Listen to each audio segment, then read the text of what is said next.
Bert, anong ginagawa mo dyan, Bert?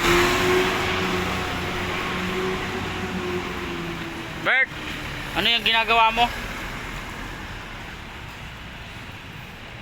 Pinalinis ka ng ano mo?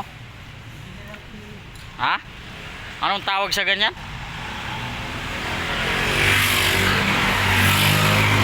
Ha?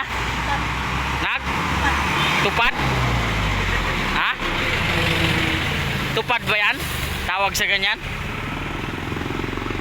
Ayusin mo paglinis ha.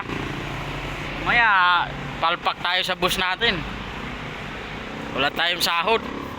Ano tayo sa sahuran nito? Palpak yung gawa.